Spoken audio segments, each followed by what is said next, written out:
Hello and welcome to the Yellow Submarine. In this video, we will be looking at what George Harrison said on his deathbed.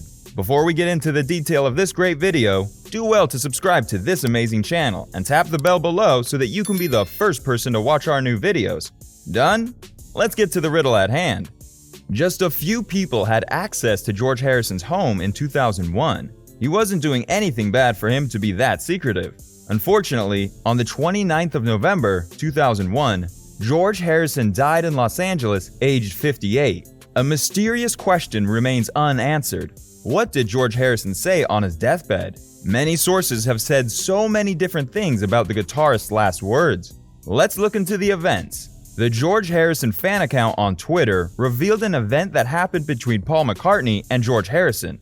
McCartney said that the last time he saw Harrison, that he was afraid his former bandmate would slap him. The revelation went like this. The last time I met him, he was very sick, and I held his hand for hours. As I was doing it, I was thinking, I've never held his hand before, ever.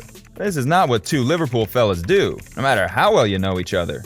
I kept thinking, he's going to smack me here, but he didn't. He just stroked my hand with his thumb, and I thought, this is okay. This is life. It's tough, but it's lovely. That's how it is. I knew George before I knew any of the others, and I love that man. I'm so proud to have known him. Emotional, right? Could this be George Harrison's final words to the world? Another narrative claimed that Ringo Starr was with George when he breathed his last. Ringo once narrated that he went to see George during the last weeks of his life in Switzerland, and he, George, was very ill that he could only lay down. Ringo had told George that he had to leave for Boston because his daughter, Lee, had been diagnosed with a brain tumor. George replied that, "Do you want me to come with you?" Could this be it? Sir Michael Edward Palin, an English actor who happened to be a member of the Monty Python troupe, who worked with George Harrison on multiple films, also commented on his final hours. He said that they ended up sitting together for 3 hours listening to the music of Hoagy Carmichael. He added that George played tape after tape. He wasn't scared of death. He was brave, like he had got everything worked out. He was spiritual and said that he was going somewhere else. He concluded that George said he didn't want people to grieve and feel his death was the end. Spiritual and emotional account right there. Yes, Michael Palin and George Harrison were good friends. George enjoyed his time with Palin after he left the Beatles. Could this be it? Is this what we have been looking for? Talking about spirituality, which will lead us to the following account, which claims that the last words he said on his deathbed were Hare Krishna. His wife Olivia and son Donnie were present, with 2 gurus chanting over him. It was reported that he had said the words Hare Krishna as he breathed his last. The last account we have for you is a recording from his wife, where Harrison said, "Love one another." Now we have 5 different accounts which involve credible people. These people can't be lying, which means that there are some misunderstandings here. To know the truth of the matter, let's go to the past of George Harrison. George was born in Liverpool on the 25th of February, 1943. His father was a bus conductor, and his mother, an Irish Catholic, was a shop assistant. His mother, Louise, was an enthusiastic music fan, and she was supportive. It was said that when she was pregnant with George, she was often seen listening to the weekly broadcast of Radio India. Joshua Green, George Harrison's biographer, said that Louise listened to mystical sounds evoked by sitars and tablas, hoping that the exotic music would bring peace and calm to the baby in the womb. Sitars and tablas happen to originate from India, and it is still seen in the Hindustani settings. Why are we telling you all this? These details will help us understand some things later in this video. Now to the part where he met Paul McCartney, and they became friends who enjoyed the music. He, Paul, and John Lennon formed a band called the Quarrymen, which later turned into the famous Beatles. George was good at soul music, and he served as the Beatles' ambassador in American music.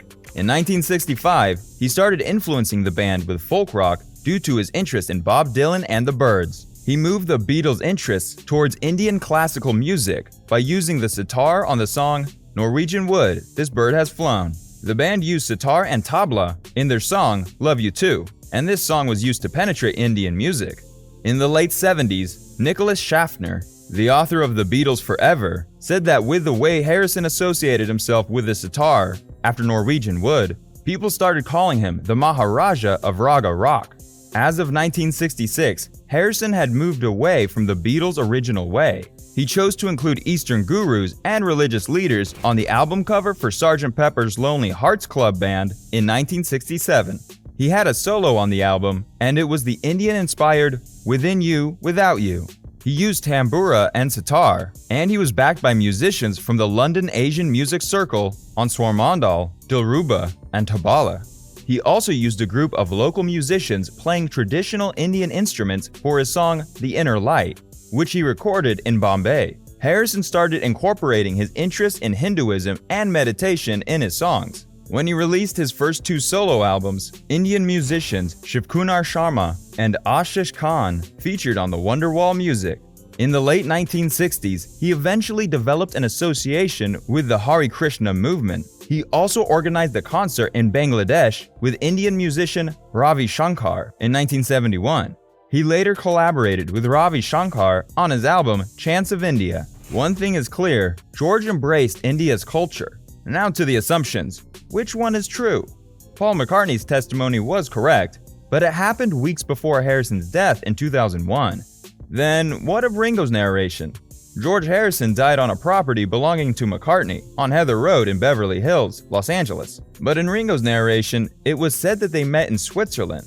That canceled out number 2. Now to Sir Michael Palin. According to a credible source, it was said that Sir Michael Palin wasn't there in his final moments. Harrison breathed his last in the company of Olivia, Donnie, Shankar, and the latter's wife, Sukanya, and daughter Anushka, and Hare Krishna devotees, Shyam Sundar Das and Mukunda Goswami. Now to the Hare Krishna narrative. Harrison indeed became spiritual with Hinduism. Hare Krishna devotees were present at his last moment, and they were even chanting verses from the Bhagavad Gita. Wait, does that mean his last words were Hare Krishna? No. The most popular final comment related to his final moment is, "Love one another." This means that it was the correct account from Olivia Arias Harrison. That is correct.